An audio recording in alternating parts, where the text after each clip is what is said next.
Very good evening all of you. कैसे हैं आप लोग? मुझे तो बड़ा वेट था इस क्लास का, काफ़ी लोगों को फ्लूइड मैकेनिक्स पढ़ना था। So I hope you people were also waiting for this class, right? तो क्या हाल चाल हैं आपके? And how are you people doing? For all my non Hindi speakers, I hope you are doing good as well, right? Yeah NEET वाले is here, NEET वाले is here. Okay. Do revision. Hanji Aditya will do revision also. Isn't it a revision of fluid mechanics only? So this is my first class. Hello Vineet. Welcome to the class of InstaSolve. Right? I hope you are doing well. Sir, मेरा maths drop है. Can I clear NEET? Yes. No issues. Without maths also you can do. NEET के जो questions आते हैं वो without calculus based ही होते हैं, तो आप बड़े इजीली उसे कर सकते हैं. So there is no issue regarding it. So no issues with that. Hello sir, एक सवाल है, उसको भेज दूं? हो जाएगा, बिल्कुल हो जाएगा. इंस्टासॉल ऐप पे डाल दीजिए, कोई बात नहीं, आपको बिल्कुल आंसर मिलेगा. No issues regarding that. So physics में कोचिंग मटेरियल पहले करें या HCV? पहले HCV करो ताकि बेस बन जाए, फिर मटेरियल करो. How much marks for good NIT? Depend करता है. देखो, आप परसेंटाइल में बात होती है, मार्क्स में नहीं. तो परसेंटाइल तो आपको अच्छे NIT के लिए 99.2, 0.3, 0.5 इतने तक ही रेंज में रखना पड़ेगा. सर, इस लेक्चर में पूरा फ्लूइड कंप्लीट हो जाएगा? नहीं, देखो ये तो नहीं हो सकता. फ्लूइड इतना वास्ट चैप्टर है कि एक उसमें नहीं होगा. हम पूरी सीरीज रख लेंगे, कोई बात नहीं. सर, फिजिक्स में न्यूमेरिकल नहीं बनता? कोई बात नहीं, आज हम करेंगे. Ranjana will try. ओके. सिर्फ individual subject percentage should be 50 to clear NEET? Not necessarily. Okay, तो चलिए शुरू करें.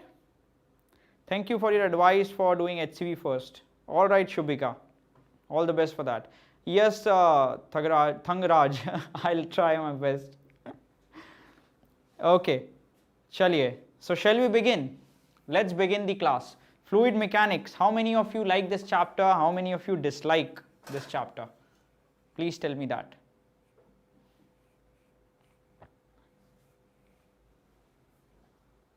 न्यूमेरिकल नहीं बनता है.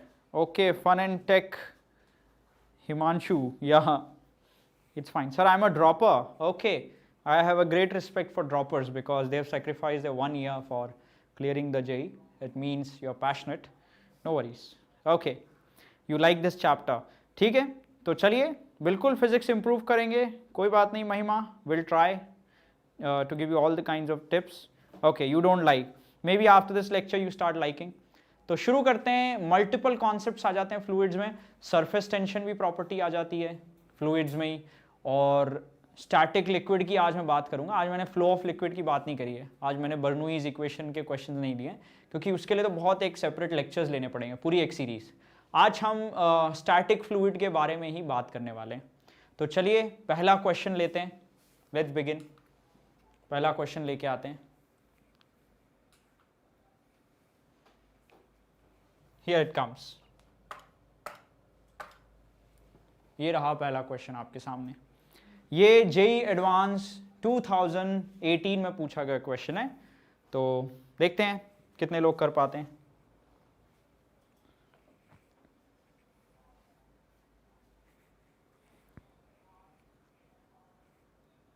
So give it a read. Try करिए फिर.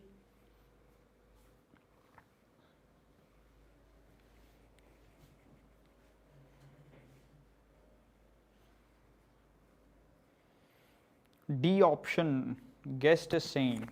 देखो, JEE है तो मल्टीपल चॉइस करेक्ट होते हैं JEE में. स्टैटिक तो इजी है सर. अच्छा विनीत, तो कोई बात नहीं, इजी है तो आज ट्राई करना. क्या सारे क्वेश्चन जो आज हम करेंगे कर पाओगे? अगर कर पाओगे तो बहुत अच्छी बात है. नहीं, ज़रूरी नहीं है विनीत, क्योंकि ये सारे क्वेश्चन JEE एडवांस के मैं दिखा रहा हूँ आपको. तो एडवांस तो स्टैटिक से ही पूछ रहा है, राइट? हालांकि इसमें फ्लो हो ही जाता है एक तरह से देखा जाए तो. दिस फ्लो ओनली की प्लेट मूव कर रही है, सो ड्रैग फोर्स लग रहा है. It's a question based on that. लेकिन कैपिलरी के क्वेश्चन आते हैं, तो कैपिलरी भी आज हम लेंगे, problems based on it. So B option. Can't see. Why you can't see? I think it's visible to everyone properly. अच्छा, प्रॉपरली नहीं दिख रहा है. Sir English please, I am Keralite. Hello Keralite, सुगमानो.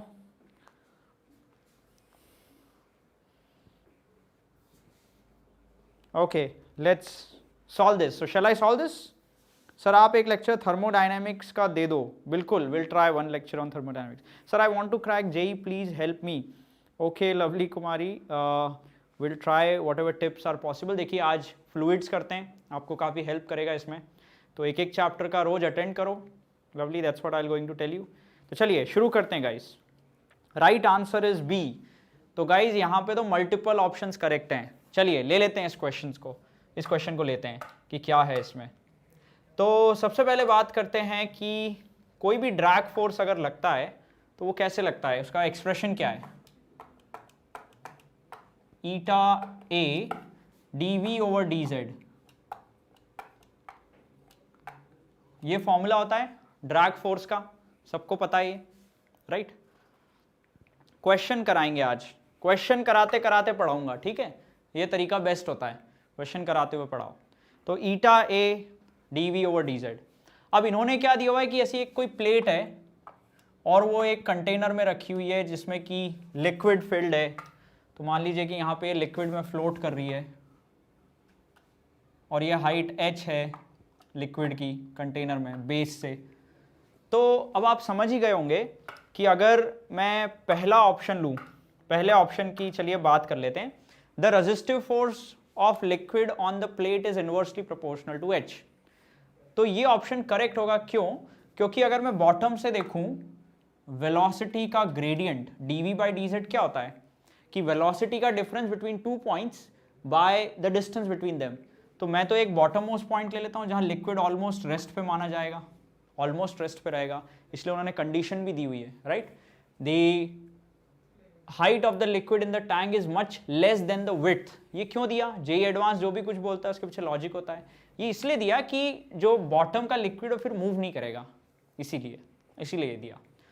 तो ओके, तो बॉटम में तो वेलोसिटी 0 और टॉप पे कितनी? टॉप पे u वेलोसिटी जिससे ये जा रहा है. तो यहाँ पे ये फोर्स का एक्सप्रेशन क्या बन जाएगा? फोर्स का एक्सप्रेशन बन जाएगा eta a dv, the difference between 0 and top, that is u, by dz, distance कितना है? h. तो यहाँ से पहला ऑप्शन तो करेक्ट हो गया, force is inversely proportional to h. तो ए ऑप्शन करेक्ट गाइस. तो जिसने ए ऑप्शन बोला था वो करेक्ट है. एक तो ये water at the bottom should move. No, it is negligible movement. Why it is negligible? क्योंकि टैंक जो है वो चौड़ा ज्यादा है compare to height. Its width is more. So width is more, to take lot of water together is not possible for the plate. It can only take the water which is just below it. Understood? That's why the bottom most point पे जो liquid है वो almost at rest पे रहेगा. नहीं, h less नहीं है, आप गलत समझ गए. हाइट कम नहीं है, इससे ये मत समझ लेना. देखो क्या बोल रहा है, the height of liquid in the tank is much less than the width. Relatively बोला है कि रिलेटिवली चौड़ाई के मुकाबले हाइट कम है, ये बोला गया है, ना कि ये बोला है कि हाइट ही कम है. ठीक है, दोनों में डिफरेंस होता है. तो ए ऑप्शन करेक्ट हो गया. B option, the resistive force on the liquid plate is independent of area. कैसी बात कर दी, यहाँ पे तो एरिया दिख रहा है हमें, तो फोर्स डायरेक्टली प्रोपोर्शनल एरिया का. अगर मैं बड़ी प्लेट मूव करूं लिक्विड में और ज़्यादा एरिया वाली, तो ज़्यादा उस पर फोर्स लगेगा, राइट. तो बी ऑप्शन तो गलत है भाई, ये तो wrong. Then let's talk about the C option, the tangential stress on the floor of the tank. Tangential stress यहाँ पे कितना लगेगा? जो ड्रैग फोर्स प्लेट पे लिक्विड लगाएगा, प्लेट उतना ही ड्रैग फोर्स लिक्विड पे लगाएगी. तो जो लिक्विड है वो पीछे की तरफ ड्रैग फोर्स लगा रहा है, तो लिक्विड के ऊपर आगे की तरफ ड्रैग फोर्स लगता है. Let me take a different colour for that. आगे की तरफ इस पे ये ड्रैग फोर्स लगेगा उतना ही जितना प्लेट पे पीछे लग रहा है. तो अगर मैं स्ट्रेस की बात करूं, शेयरिंग स्ट्रेस, तो शेयरिंग स्ट्रेस कैसे डिफाइन होगा? तो यही force by the cross section area, इसमें एरिया का डिवाइड कर दो तो वही स्ट्रेस हो जाएगा, राइट. तो ज़रा डिवाइड कर देते हैं. वहाँ पे एफ बाय ए अगर देखें तो क्या दिख रहा है आपको? ईटा यू ओवर एच, यही शेयरिंग स्ट्रेस हो गया. The tangential force by the cross section area. तो ये स्ट्रेस हो गया। तो क्या निकल के आया फिर, it is proportional to u, it increases with u. Yes that's true. तो सी ऑप्शन भी करेक्ट है। और डी ऑप्शन क्या बोल रहा है, the tangential stress on the plate varies linearly with viscosity. Yes, viscosity के भी डायरेक्टली प्रोपोर्शनल है ईटा, तो ये भी करेक्ट। तो A C D are correct answers. तो क्या करेक्ट आंसर्स थे, ए सी डी। किस किस का सही आया, how many of you got correct A C D? मेरे ख्याल से तो किसी ने भी नहीं बोला ए सी डी, तीनों करेक्ट। सबने एक या दो ही बोले करेक्ट, लेकिन ए सी डी करेक्ट थे। ऑलराइट, तो चलिए अब आगे बढ़ते हैं, नेक्स्ट क्वेश्चन की बात करते हैं। नेक्स्ट क्वेश्चन देख लेते हैं क्या आता है हमारे सामने। तो अब आ गया भैया कैपिलरी के ऊपर, और ये तो बहुत ही आसान सवाल है, ये तो मैं ही बोल देता हूँ कि बहुत आसान है। अगर ये नहीं हुआ तो फिर क्या क्यों, और ये भी एडवांस 2018 में ही पूछा। तो देख सकते हैं आप, एक ही साल 2018 में एडवांस ने 2 क्वेश्चन पूछ लिए फ्लूइड से, इतना इंपॉर्टेंट है chapter. Sir shear stress means, shear stress when you apply force tangentially on an object and it deforms, तो वो होता है shearing. Concepts I will teach, Naman. I have already taught a lecture series on Newton's laws of motion, all the lectures. तो कभी fluids पे भी करेंगे, don't worry. So try this one, guys. Rudyanshu, thank you.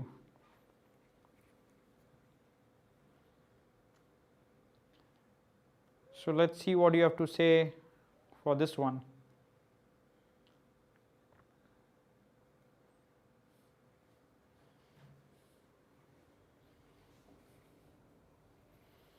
A and C, Naman is saying. A और C, D option नहीं होगा कि height तो प्रोपोर्शनल है कॉन्टैक्ट एंगल के। Please conceptually explain theory. Yes, I don't know what's your name, it's showing Jayaben Patel. What's your name? I would explain conceptually, don't worry. Sir, it is proportional to cos theta, not theta. Yes, तो cos theta क्या theta के proportional नहीं होता? क्या theta बढ़ेगा तो cos नहीं बढ़ेगा?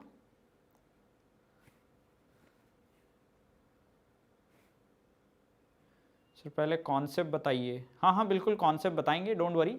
कैपिलरी का फॉर्मूला तो आपको पता ही होगा, कैपिलरी राइज का, क्योंकि आज क्वेश्चंस वाला पार्ट है। तो बस अगर आपको फॉर्मूला भी पता है तो आप कर सकते हैं। Sir depends on quadrant. Yes, तो Naman you are right, Naman is doing good job here in solving it. Okay guys, capillary rise का क्या फॉर्मूला देखिए। एडवांस भी कभी कभी डायरेक्ट फॉर्मूला बेस्ड क्वेश्चन पूछता है, लेकिन लोग खुश हो जाते हैं इससे कि अरे एडवांस ने इतना इजी पूछा।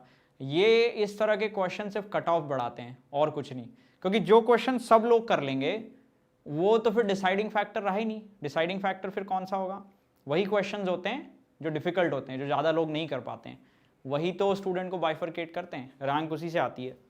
तो इसीलिए तो खुश मत होइएगा कि एडवांस ने तो ईजी पूछ लिया मतलब मेरा तो एडवांस क्लियर, ऐसा ज़रूरी नहीं है। तो फॉर्मूला लिखते हैं चलिए कैपिलरी राइज का।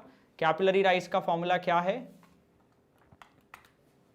2s cos theta by r rho g, where r is radius of capillary, rho is density of liquid in it, g is gravity, theta is the contact angle, s is the surface tension. इन्होंने वो हमें sigma दिया हुआ है, जो मैंने s लिखा है यहाँ पे, राइट इन्होंने सिग्मा दिया हुआ है, surface tension of water sigma. तो अब देख लीजिए डायरेक्टली फॉर्मूला बेस क्या बोल रहा है, for a given material of capillary h decreases with increase in r। अगर मैं r को बढ़ाऊं तो h डिक्रीज होगा, ऑब्वियस इनवर्स रिलेशन है, तो सीधा सीधा ये तो करेक्ट हो गया ये option. For a given material of capillary tube h is independent of sigma, कैसे हो सकता है, ये सरफेस टेंशन सामने ही दिख रहा है, तो b तो गलत हो गया। C वाला ले लेते हैं, if this experiment is performed in a lift going up with constant acceleration then h decreases.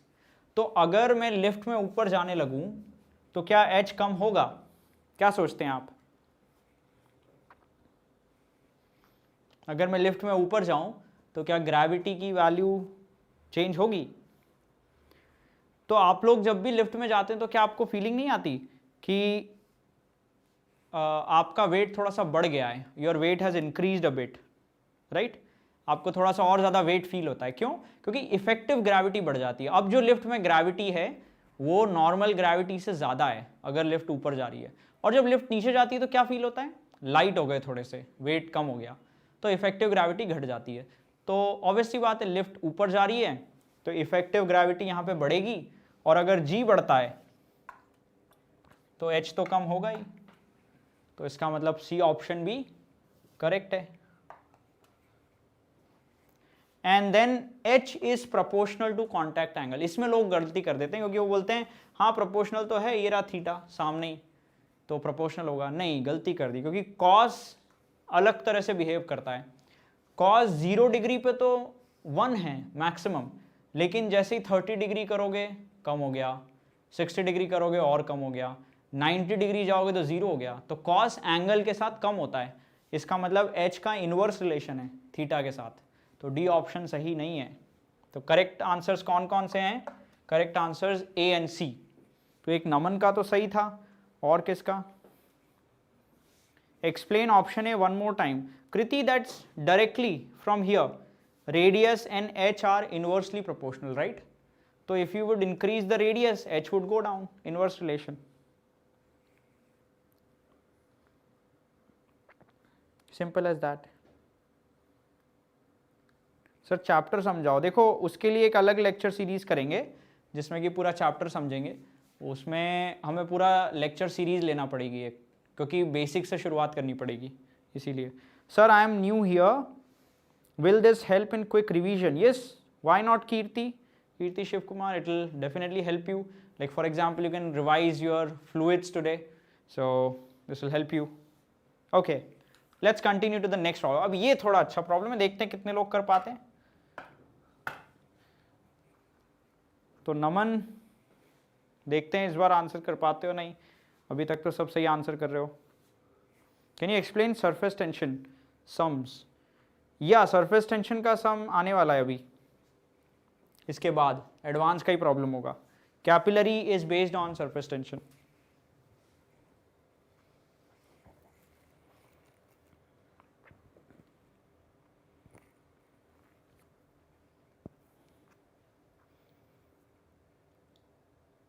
तो आप शायद समझ ही गए होंगे, ये ट्यूब राइट में जा रही है, this tube we are accelerating to the right side, ऐसे।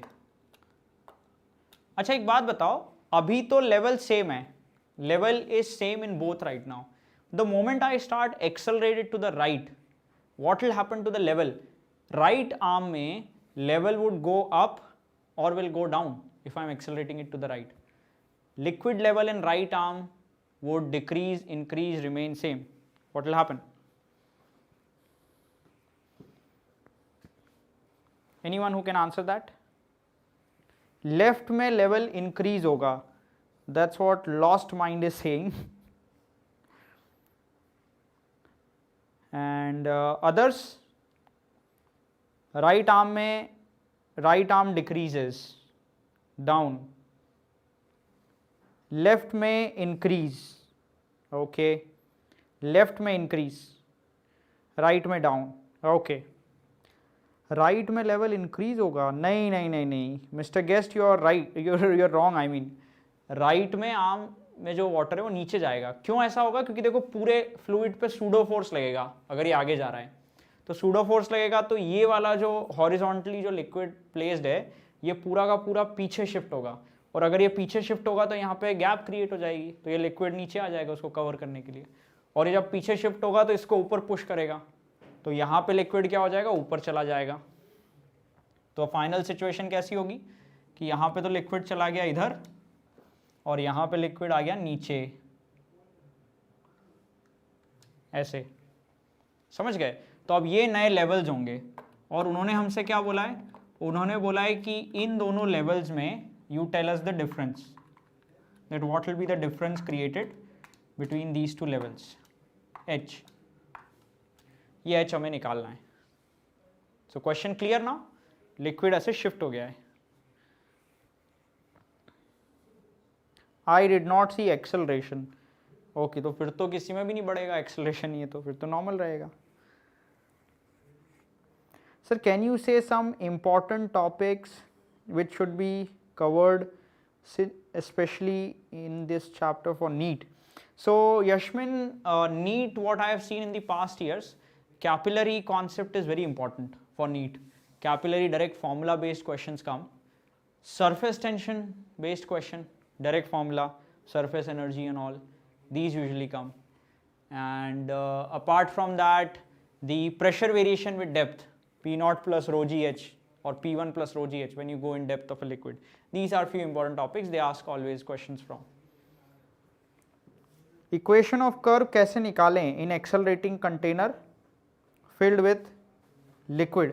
देखो कंटेनर को जब रोटेट करते हो then you get a curve created in it. It's called paraboloid. उसकी इक्वेशन लिखी जा सकती है. अभी यहाँ कोई कर्व नहीं बनने वाला, अभी तो एक में लिक्विड ऊपर चला गया, एक में लिक्विड नीचे आ गया. So are you all doing this? किसी का कोई आंसर आया? तो कौन बोल रहा था कि सिंपल है स्टैटिक, तो करो. अब सिंपल है तो कोई आंसर ही नहीं दे रहे हो.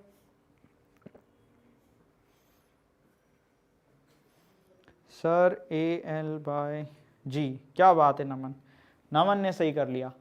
तो good Naman, you are keeping up your performance, very nice.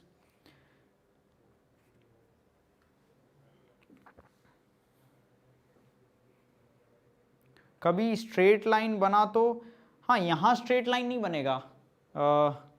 SB gamer, sir can we get any compact notes for this chapter और a lecture? Compact note, well, you can do one thing for compact note. Maybe you search on our app if somebody would have uploaded, see if you get that, because sometimes not only questions, sometimes people also upload proper revision notes and all. And in future we are updating our app, that feature will be adding, don't worry about it. We'll try to add this feature in our app to give notes also, questions also to you.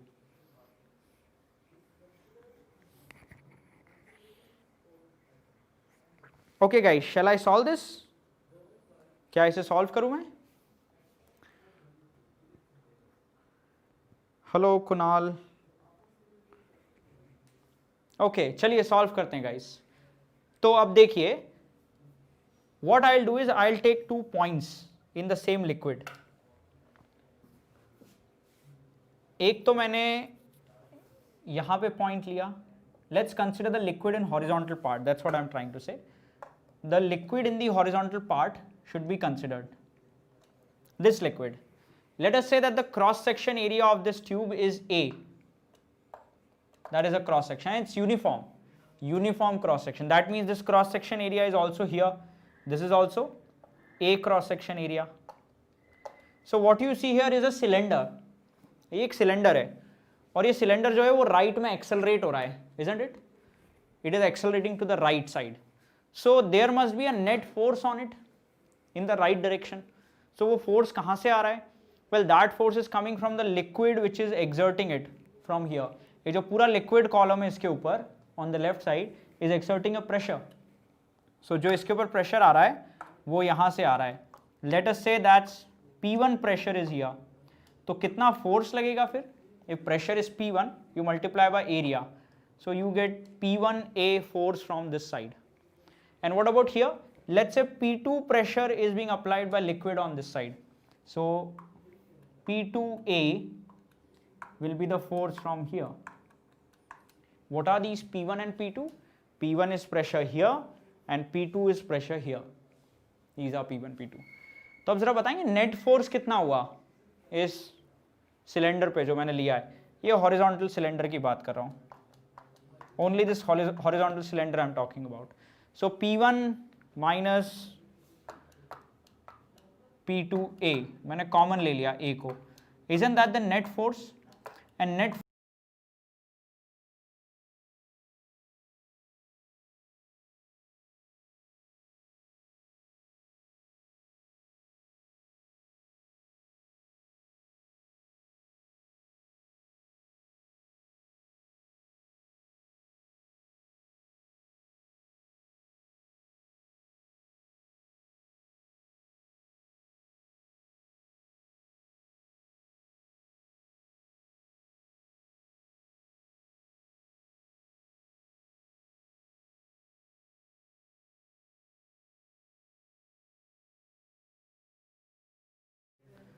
Nothing, I think. Now you'll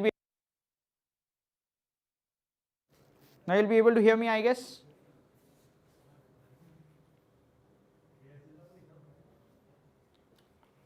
Okay. Yeah. So here I am. So P1 minus P2 equals ma. What is the mass of the cylinder here, liquid में? तो इसका cross section area A है, इसका length L है.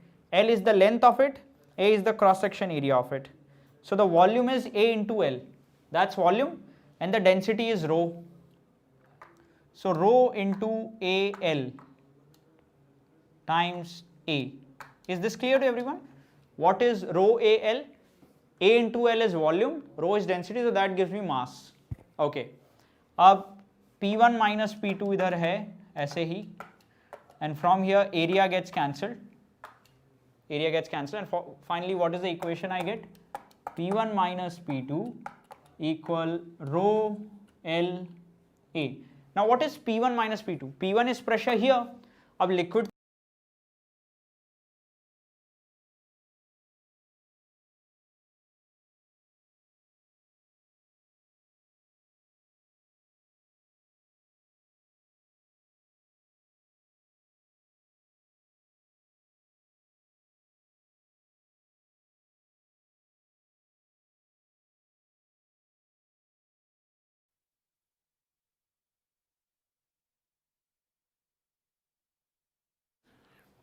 Yes guys, no issues. I hope it will not happen again. Don't worry. कोई बात नहीं, अब नहीं आएगा, अब इशू नहीं आएगा. Okay, I am sorry about it. चलिए, तो P1 निकालते हैं. तो P1 में लेट अस से आई अज्यूम कि H1 हाइट नीचे जाना पड़ता है. यहाँ पे तो एटमॉस्फेयर था P0, तो यहाँ पे H1 हाइट नीचे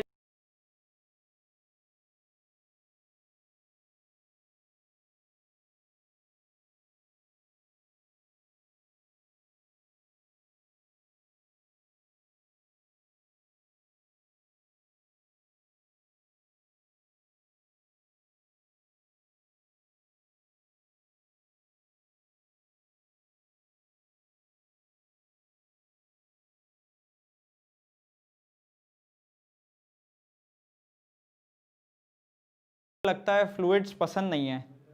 It doesn't want to learn fluids. Okay, but we'll try our best. We'll beat it. कि नहीं, फ्लूइड्स तो हम पढ़ के रहेंगे. ठीक है, तो चलिए. So I go H1 depth below, and that is P0 plus H1 rho g. That's how you get the pressure when you go in depth. P0 plus rho gh. That's the pressure you get. So Singage book कैसा है? Message by Sainath. It's good. Let's take H1 height here. Sorry, H2 here. तो यहाँ पे pressure कितना आएगा? P0 plus H2 rho g. The pressure here P2 is P0 plus H2 rho g. So can you tell me what is the difference between P1 and P2? P2 है आपका P0 plus H2 rho g, और P1 है P0 plus H1 rho g. So if you take their difference, what will going to come? P0 will cancel, that is atmospheric pressure. So H1 minus H2 rho g, this is what you are going to get here.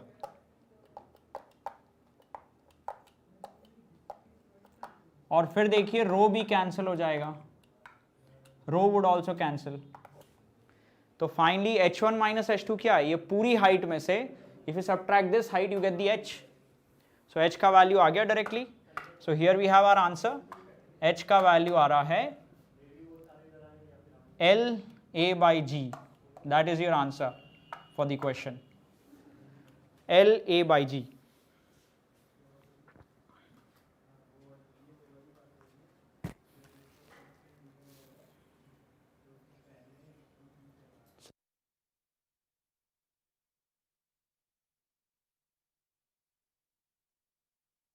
Sir hemispherical bowl के walls पे net force कैसे निकालें due to pressure? देखिए area का projection लेना पड़ता है आपको.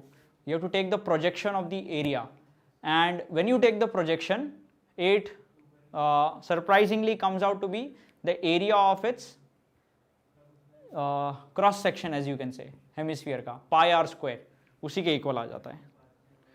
If we add water to left limb what happens, अगर लेफ्ट लिम में वाटर ऐड करोगे तो ये नीचे आने लगेगा, it will start to come down a little bit.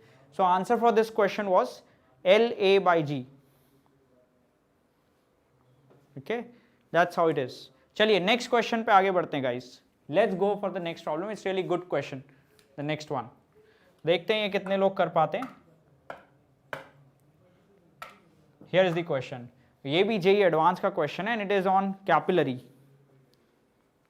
Sir करोगे वो प्रोजेक्शन के लिए सरफेस इंटीग्रल करना पड़ता है. SB गेमर, सरफेस इंटीग्रल मैं इस क्लास में कैसे करूं बताइए.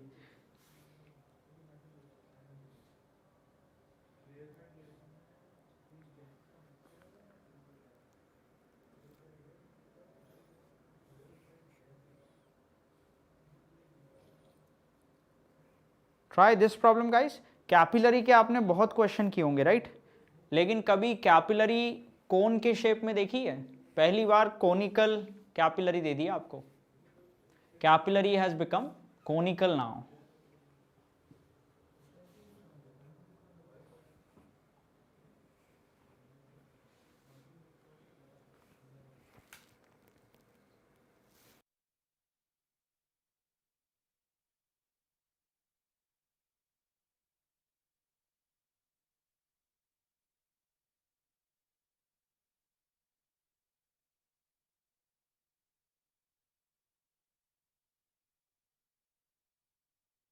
Sir, you will not teach fluids. I will teach fluids, but today we are doing some good problems on fluids. इसे पढ़ाएंगे भी कभी. Lecture series will take someday. Don't worry.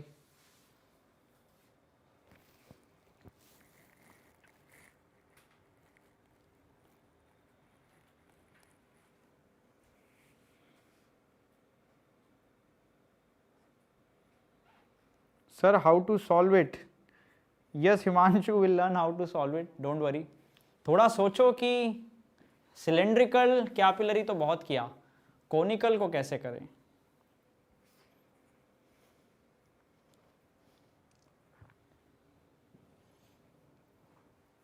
थोड़ा सोचिए. आपको जाना पड़ेगा डेरिवेशन में कि कैपिलरी राइज का डेरिवेशन कैसे हुआ था. अगर वो कॉन्सेप्ट पता है तो ये क्वेश्चन होगा.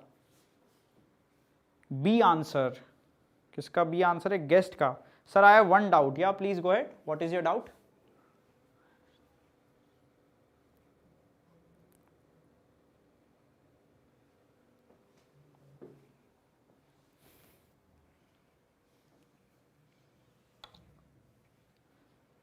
डी ऑप्शन लॉस्ट माइंड का. Yes yes, one doubt mister guest. Please tell what is your doubt. I am eager to listen.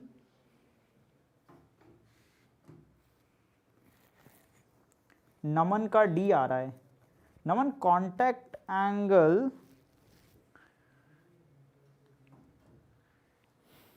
Naman radius differ नहीं किया. जिसका भी आंसर डी आ रहा है, रेडियस तो दोनों का अलग अलग है. At the top radius will be more, eight the bottom radius is less. तो उसमें कोई इशू नहीं आया कि रेडियस अलग अलग था.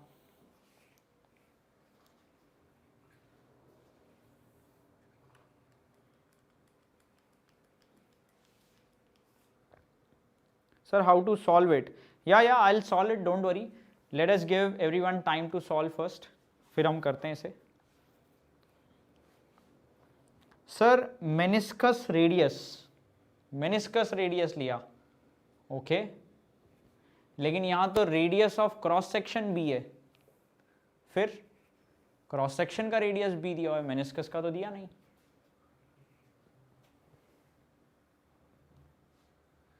Kriti is getting C option.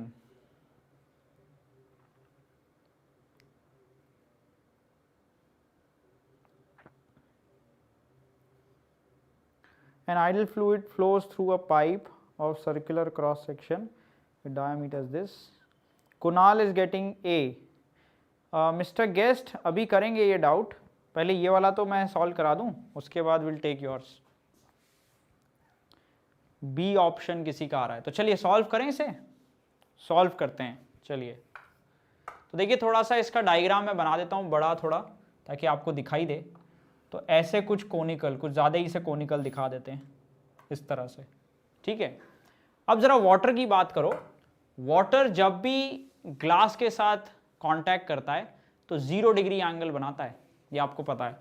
लेकिन इन्होंने क्या दिया हुआ है, इन्होंने कुछ हमें दिया हुआ है एंगल, हमें एपेक्स एंगल दिया है और कांटेक्ट एंगल इज थीटा, इन्होंने थीटा दिया है। तो ऐसे करते हैं, ये कांटेक्ट एंगल मेनिस्कस बना रही है। तो कांटेक्ट एंगल कैसे बनाई जाती है? तो आप बोलोगे कांटेक्ट एंगल, तो सर अगर मैं ये वर्टिकल लाइन ड्रॉ कर दूं तो ये वाला कांटेक्ट एंगल होगा, ये जो आपको दिख रहा है, या कोई और होगा? क्या बोलते हैं, क्या ये वाला कांटेक्ट एंगल होगा? किसके साथ बनाया जाता है? ये नहीं होगा। Let me explain why, let me explain you why. तो बड़े ध्यान से सुनिएगा, ये एक बहुत कॉमन मिस्टेक है जो लोग करते हैं। कांटेक्ट एंगल हमेशा होता है कि लिक्विड किस तरह से बेंड हो रहा है। लिक्विड के बेंड होने की डायरेक्शन क्या है, कोई बताएगा? लिक्विड के बेंड होने की डायरेक्शन है ये। तो कांटेक्ट एंगल हमेशा होता है इन दो के बीच में, the capillary and the curvature of liquid, ये कांटेक्ट एंगल है, ये थीटा है। समझ में आया? Between that slant height and the liquid curvature, वो जो एंगल होता है वो कांटेक्ट एंगल होता है। ओके, या सो लेकिन जब अब ये वाला फोर्स लग रहा होगा सरफेस टेंशन का, surface tension force must be acting along this line, ये आपका सरफेस टेंशन का फोर्स है। और मान लीजिए मैं डी लेंथ लेता हूं, क्योंकि ये तो 3D में होगा इस तरह से, तो मैं यहां पे DL लेंथ अगर लूं तो ये फोर्स होगा SDL, where surface tension SDL, ठीक है। लेकिन मुझे तो बैलेंस करना है इसका वेट, जितना भी लिक्विड है, तो मुझे वर्टिकल कंपोनेंट लेना है। अब वर्टिकल लाइन यहां पे कहां है? तो वर्टिकल लाइन तो इधर है, देखिए ये रही वर्टिकल लाइन। तो मुझे ये SDL का कंपोनेंट लेना है वर्टिकल पे। तो यहां तो सिर्फ थीटा एंगल है, ये वाला एंगल कहां से आएगा? तो जो स्लांट हाइट बना रही है वर्टिकल के साथ, तो स्लांट हाइट वर्टिकल के साथ कितना एंगल बना रही है? तो अगर एपेक्स एंगल अल्फा है तो एक स्लांट हाइट जो बनाएगी वो उसका आधा होगा, अल्फा बाई 2। समझ में आया? If the complete angle is alpha then the half would be alpha by 2। So इसका मतलब ये जो एंगल है यहां पे छोटा, ये अल्फा बाई 2 है।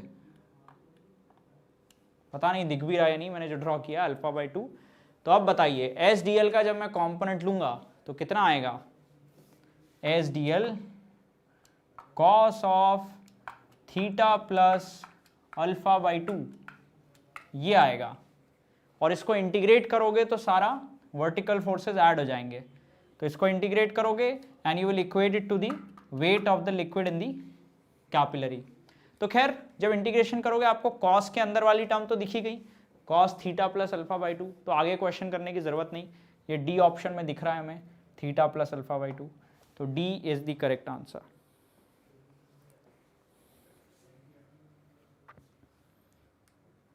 ठीक है, तो डी वाला आपने ले लिया और इसी से हो गया।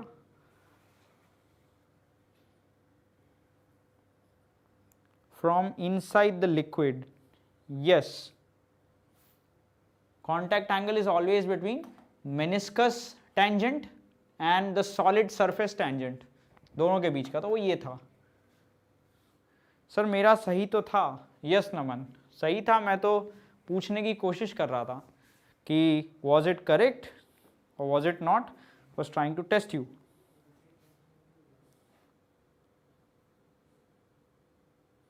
ऑल राइट, सो चलिए ये एक इस तरह का क्वेश्चन था, ये मैंने कुछ क्वेश्चन करे। अब आपको कुछ कॉन्सेप्ट समझना है फ्लूइड का। कौन सा कॉन्सेप्ट समझना है आपको फ्लूइड का? बताइए अगर कोई कॉन्सेप्ट पढ़ना हो तो। पास्कल लॉ क्या होता है? पास्कल लॉ ये बोलता है कि अगर आपने लिक्विड के एक जगह प्रेशर लगाया तो वही लिक्विड जो है, लिक्विड हर जगह ट्रांसमिट कर देगा उतना ही pressure at every other direction. Okay, one more time, sir. See, the angle between meniscus and solid slant height was theta, but we needed the angle from vertical, so we also took the half of the apex angle here, because vertical say we have to take, so alpha by 2. So total angle became theta plus alpha by 2. That's there in the D option. Okay, surface energy. हाँ, surface energy पे एक problem कर लेते हैं. चलिए guys, surface energy पे एक problem करते हैं. मुझे याद आ गया. तो surface energy पे जो problem है वो ऐसा है कि suppose एक big drop है, there is a huge drop of radius capital R. Capital R का एक huge drop है. It breaks into k identical small drops. छोटे छोटे k identical drops में ये break हो जाता है. The surface tension of the liquid here is given like this. Surface tension की जो value दी हुई है, that is given to you as 0.1 by 4 pi. Like ऐसा surface tension क्यों दिया है? It will help you in calculation. थोड़े cancellation में आपकी मदद करेगा. और ये process में when this drop breaks into this, इस process में क्या हुआ? ये हुआ कि कुछ energy release हुई. And the amount of energy released was 10 raised to minus 2. This much energy is released joules में. और मैं आपको R की वैल्यू भी दे देता हूँ. चलिए कि R जो है वो आपका 0.01 मीटर्स है. तो आप बताइए कि सरफेस एनर्जी मैंने आपको दे दी, ये रेडियस आपको दे दिया, सरफेस टेंशन दे दिया. What else do you need? आप k का वैल्यू प्रेडिक्ट करिए. What must be the value of k? Get the value of k, कि k का वैल्यू क्या है. Application of बर्नूई. थ्रस्ट का मतलब कि फोर्स या sudden push.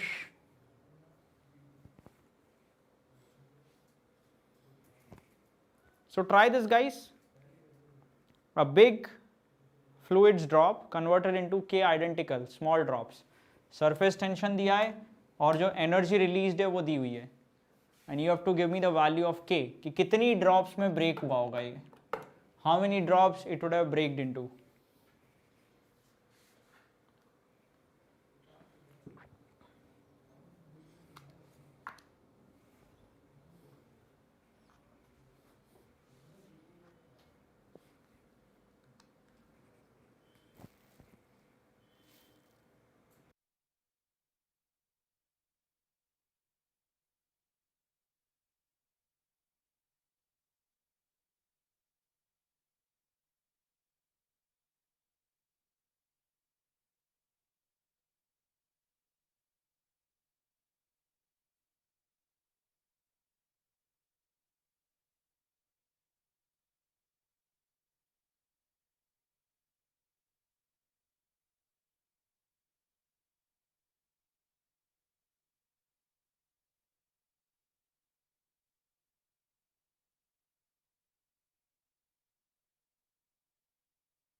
Yes lost mind ने एक सही स्टेप बात करी. लॉस्ट माइंड ने कहा कि भाई वॉल्यूम तो सेम होगा, वॉल्यूम तो डिफरेंट हो नहीं सकता, right. So lost mind you are correct. Let us write that equation first, कि 4/3 pi capital R cube is equal to k times 4/3 pi small r cube, जहां पे स्मॉल r इनका radius हो गया स्मॉल ड्रॉप्स का, right. That is small r. Okay, so that's how it is. Volume conservation we have done. तो अब 4/3 pi cancel कर दो और जो ड्रॉप्स हैं उनका क्या निकल के आया radius, r by k raise to 1/3, ये निकल के आया, राइट, या सो ये निकल के आया। अब r तो नोन है लेकिन k नोन नहीं है, तो आप क्या यूज करें, आप सरफेस एनर्जी का चेंज निकालते हैं, how much surface energy changed. So initial कितनी सरफेस एनर्जी थी, सरफेस एनर्जी क्या होती है, मैं बोलता हूं हमेशा एक कंट्री का नाम आएगा सरफेस एनर्जी में, सरफेस एनर्जी होती है यूएसए, हमेशा यूएसए लिख देना कंट्री और आपको आ जाएगा। कैसे, U is surface energy, S is surface tension, A is surface area. तो बड़ी ड्रॉप का कितना सरफेस एरिया था, बड़ी ड्रॉप का सरफेस एरिया था 4πr², और सरफेस टेंशन है S, तो ये इनिशियल एनर्जी थी। फाइनल क्या है, फाइनल अब ऐसी k ड्रॉप्स हैं और हर एक का कितना है 4πr², तो ऐसी k ड्रॉप्स हैं, तो ये हो गया चेंज इन सरफेस एनर्जी, ये जो लिखा मैंने चेंज इन सरफेस एनर्जी लिखा है, राइट, और ये किसके इक्वल है 10⁻²। अब देखो s का वैल्यू इसीलिए मैंने ऐसे दिया 0.1/4π, कि यहाँ से जब अब s को आप यहाँ पे by the way s multiply करना मैं भूल गया, सरफेस टेंशन यहाँ भी तो मल्टीप्लाई होगा एनर्जी के लिए, ये तो एरिया हुआ, उसके साथ s का भी मल्टीप्लाई, तब s कॉमन ले लो 0.1/4π, तो ये 4π वो कैंसिल कर देगा, तो अंदर आपके पास क्या बचेगा kr² माइनस कैपिटल R², और s की वैल्यू है 0.1/4π, 4π कैंसिल हो गए, और ये हो गया 10⁻², तो इसको उधर भेज दीजिए, ये बन जाएगा 10⁻⁻1, और यहाँ पे R² सब्स्टिट्यूट करो, ये देखो यहाँ से सब्स्टिट्यूट कर दो, कितना निकल के आएगा, तो ये हो जाएगा R² bye k⁻²² k minus R² equal 0.1, क्योंकि 0.01 लिखा हुआ है, एक उधर जाएगा तो 0.1 बना देगा।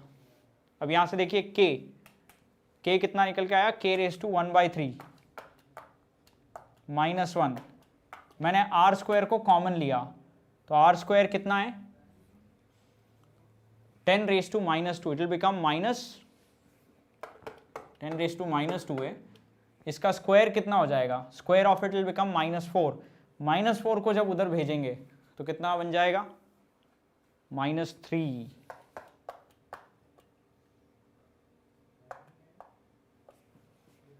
ये निकल के आया।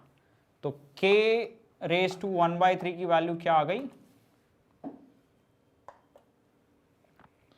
क्या निकल के आ रहा है आपके पास, कुछ हमने मिस्टेक कर दी, +3 बनेगा, आई एम सॉरी +3 क्योंकि r खुद नेगेटिव है ना, तो उधर जाके पॉजिटिव बन जाएगा, तो आपके पास आ गया 1001 k⁻⁻⁻3। तो 1001 मियरली किसका क्यूब रूट है, सॉरी किसका क्यूब है वो, तो ये है आपका 10 का क्यूब। अब दोनों तरफ क्यूब रूट ले लो, तो क्या निकल के आएगा आपके पास, या क्यूब करना पड़ेगा हमें, तो क्यूब रूट नहीं लेना पड़ेगा, क्यूब करना पड़ेगा, ये ऑलरेडी 1/3 है, तो उधर क्यूब करोगे तो कितना निकल के आएगा 3 3 9, तो इतनी ड्रॉप्स में ब्रेक होगा तब जाके इतनी एनर्जी रिलीज होगी। This is the answer. तो कैलकुलेशन थोड़ी लेंदी थी, लेकिन फाइनली इस तरह सरफेस एनर्जी पे भी प्रॉब्लम आ सकते हैं। 10⁻9 ड्रॉप, डिफिकल्ट, हाँ कैलकुलेशन थोड़ी लंबी थी। Horizontally oriented tube A B rotate, हाँ रोटेशनल वाले भी हम कर लेंगे, कोई बात नहीं, इसमें रोटेट होती है, हाइट डिफरेंस आ जाता है, easily can be done, integration का यूज़ होगा और कुछ नहीं।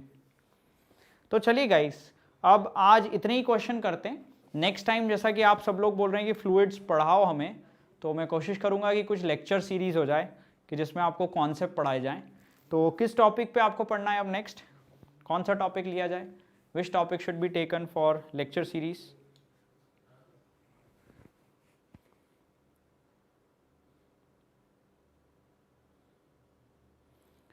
ओके गेमर, अभी आज तो टाइम ओवर हो गया है, इसीलिए सर 1-2 क्वेश्चन और नो, आज क्या है टाइम ओवर हो गया है, वरना हम कर लेते। सो लेकिन अगली बार करेंगे थर्मोडायनामिक्स, थर्मल फिजिक्स, अच्छा okay okay, thermal physics, thermodynamics, ये सब करना है। Everyone agree with this topic, thermodynamics, thermal physics, ये लें अगली बार। सर बैटरी ब्लो भी हो गई थी, एक क्वेश्चन होमवर्क। तो देखो होमवर्क के लिए ये क्वेश्चन कर लो गाइस, अब होमवर्क का बोल ही दिया है तो होमवर्क के लिए दे ही देता हूँ नमन। तो मान लीजिए एक यूट्यूब है नमन, ऐसी, वो वाला यूट्यूब नहीं, ये वाली यूट्यूब, और इसमें एक लिक्विड भरा हुआ है, तो अभी तो दोनों में इक्वल रहेगा। अब लेकिन क्या करा हमने नमन कि इसको रोटेट करना स्टार्ट किया, और वो भी एक एसिमेट्रिकल एक्सिस से, यहाँ से, जिसका कि इधर से डिस्टेंस है r1 और इधर से डिस्टेंस है r2, और मैंने इसे ओमेगा से रोटेट करना स्टार्ट कर दिया।